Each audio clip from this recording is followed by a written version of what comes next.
kay ba't ngening atin tapang aliwan topic, ngene? Nanuya pa itang tutukin topic tam. Yan, Ay, kapanganye, ano ning siyempre. Sabihan ka, ni kayong mamalita, okay. Kasabening pamanusbong ning makabayong teknolohiya ing presensya daring miyayalawang artificial intelligence o AI tools. Ating applications na pilang segundo mo, apangawa na kang artikulo o na namang content aburyan mo. Ding AI tools sa reni, maragula epekto ka ring miyayalawang sektor, kaya binaing media. Kinggewarang Advanced Data Journalism Bootcamp ng Philippine Center for Investigative Journalism, Kapilan Pamo. Pisyag na ring talapamalita ing masanting at negatibong epekto ng AI. Daming kailangang pag-aralan sa AI, but it's going to be definitely a challenge for a lot of Bis naman makasaopya kano iti bang apabilising obra, malyari mo naman magamit ini king pamagkalat maling impormasyon. Ang gapamanyeni, hamon niyang pakirap man ding talapamalita. So it's a matter of saan mo siya ilalagay at paano mo siya gagamitin para mag-serve dun sa kung ano yung purpose ng journalism. It shouldn't be used to plagiarize. It shouldn't be used to deceive the public. Maniwala la ring talapamalita na pamurin agyong alilan ng AI ing obra do. Pangaras king pamanyulat original at factual na balita. You just have to remember the basics, the reason why we are here and why we are in journalism.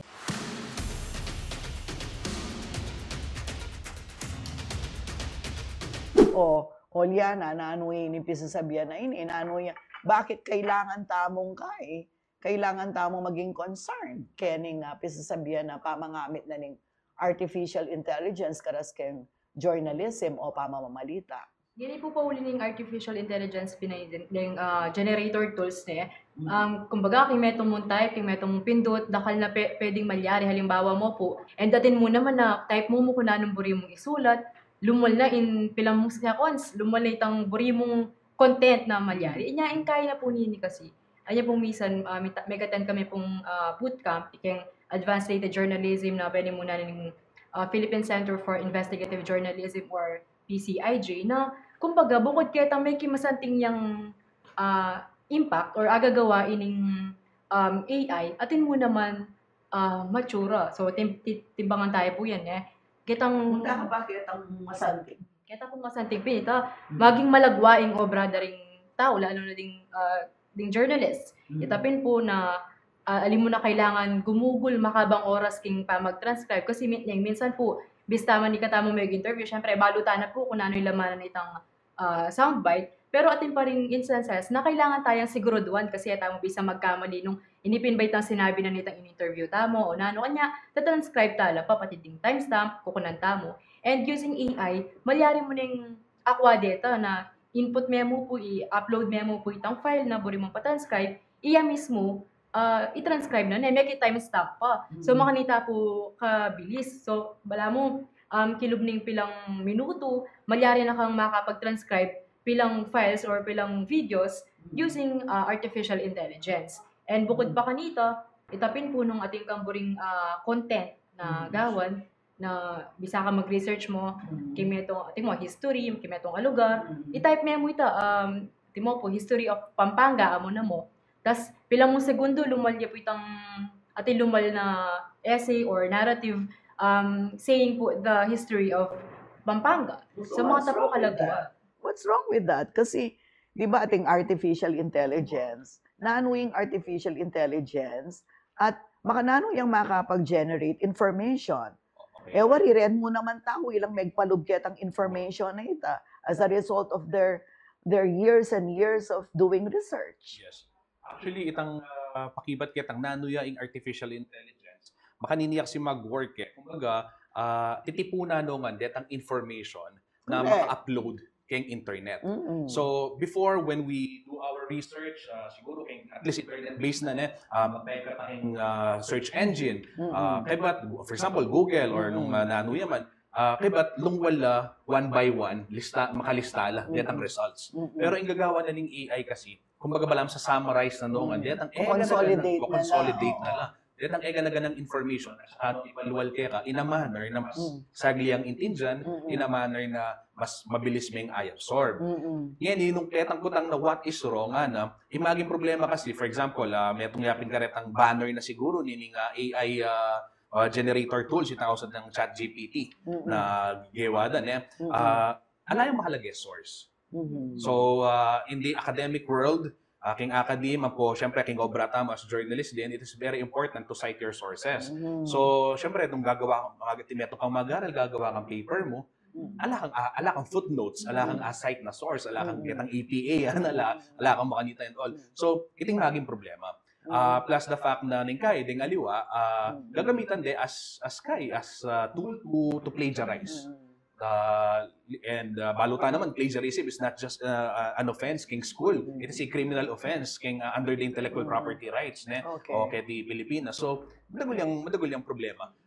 Itang makanita, itang irresponsible use of artificial intelligence. Bukod pa po pa mag-plagiarize, magagamit mo naman yung artificial intelligence king disinformation bistaman before pa i-emergence na ng AI dahil na kumbaga na misinformation natin ng disinformation.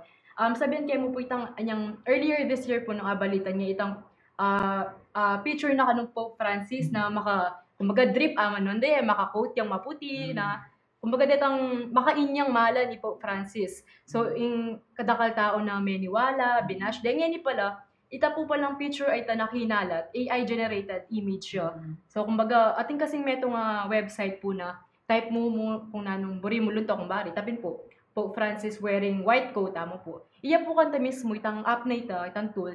Gawa ya pong picture ng Pope Francis na susulod na itang white coat ita. Inya po makanya na kumbaga magi yung risky po ining pamanggamit kay ning artificial intelligence uling magagamit ya king mali king gustong paralan. Sublungan gadgets etong mo naman karang negatibong epekto na yan kay industriya itang job displacement. Gaging Amerika wari bis sabihan na milawo na lawo para rin PR.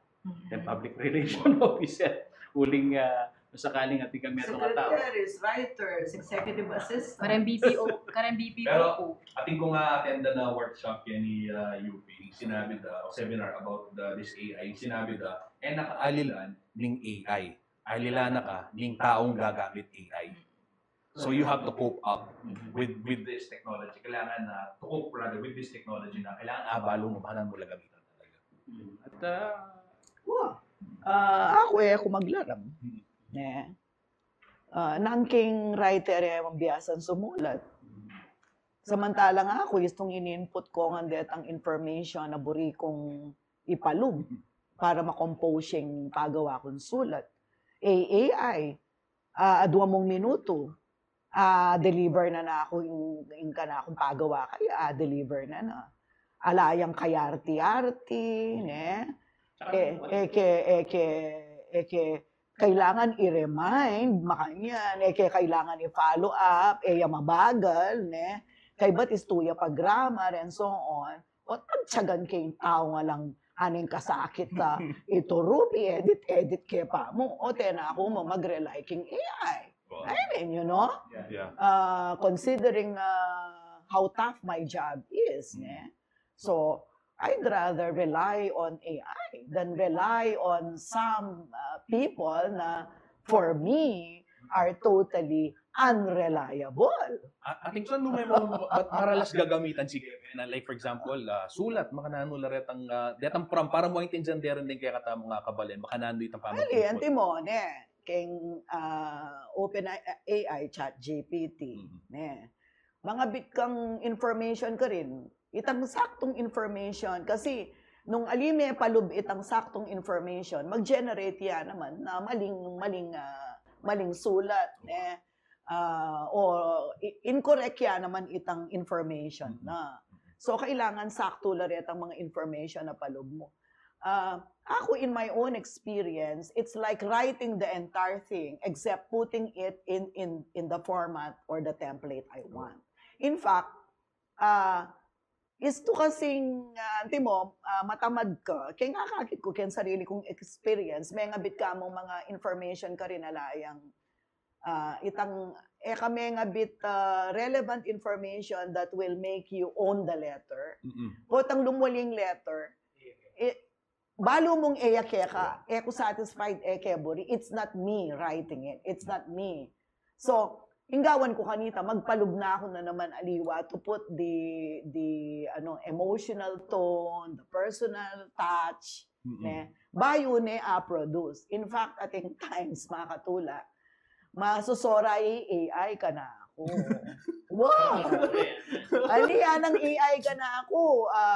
May exhaust na nga ning gana-gana na ako na agyo yung pagawa mo na may mangutang nakangaliwa na ako na buring pakibatan yung kaya kang kukutang ng AI ka na ako. Makanyan. Naman gana-ganang bagay, pagawa mo kang AI. Pero ini nga sabi ko, nung mambiyasan sumulat, ing magasis kaya ka, ane lambat, bayuya galo, mali-mali pag grammar, biyasang mag-research. Ay nuko, nangketa. Mas mag-rely ko kang AI. Nyapin, tutuwing sasabihan mo. Na nakaman alilan ning AI, ing manalili kaya ka itang taong mangailangan, keng gelingan at assistance na ning meto nga dependable at tao, natutun tao. Diba? You get my point. Yapin, ating possibility na talagang ma-replace la. Kaya metong ita challenge ngayon kay katamang industriya, kay journalism profession is kay itang i-incorporate tayo, and then again of course we stay truthful to our processes kasi adapin metong yung bagay kasi importante itang citing sources So, pero metong siguro magaling nga gawa ning Sunstar Bacolod yung kakalaguran tamo ka rin, ginawa lang editorial about AI, about ChatGPT. At kaya rin na ning editorial, makalagay ka rin, this editorial was generated by using ChatGPT. So, may mag-input yan mo ka rin. Nung makanita tayo siguro, maagamit mo. Talagang kepaltonan na importante itang pamag-sourcing tamo, and I think alayo kay AI na atin la ring totoong tao. So, pero kailangan sooner or later nung pailakwan tamo ito totoo sa sabihan mo ating son nung elabiyasa sumulat, elabiyasa kay it is kumbaga para mo challenge siya kay katamo ini na dapat sa mas ng tapa kaya katamong obra. Baka more than ever hanapin ni PCIJ mas kailangan la rin journalist ngayon uling dakal na malyayaring baka. Subukan ni correcting AI. Agyuya naman ni correct Ako naman kayang paglalawi ko, nung agamit tayo para keng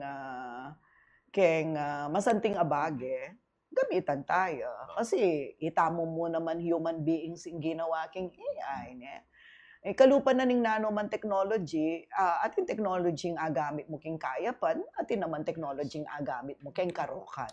Yung importante, nung nuka rin tayo gagamitan. At keng journalism pin, anang ka-importante itang original journalism, ang poparetang ika talaga ing sinulat, ginawa, kasi balo mo nung nula meni batan, balo mo yung source mo, at balo mo nung nano yung katutuan. Ito yung importante. Sabi natin Sheila Coronel, dakal la kanoretang makasulat, faksado, pero di takla mo rin makasulat katutuan. Nano yung totoo. Okay? Kasi, neng kaya nung mo verify, mo na balo, king keraklan na nitang ginather ng information ng AI, mo na balo sa ing totoo. I think ito ay pinaka-importante dili para kaya katamong journalist. Ito, may gisanta ng oras, anya, pasalamat ko kaya kayong atlo, kaya kayong extra work, coming together in bawaling chismis kaning programa tamo. Nakala salamat po kaya kayong pamagtutok king bawaling chismis. Abayan nyo kami karen tutok kita mo pamagsuri at pamaglino karing mani mo ng balita. King Labuad Kapampangan at Central Luzon. Pasibayo ako kaya kayong Talasuyo, Sonia P. Soto, atin pusong makabaleng.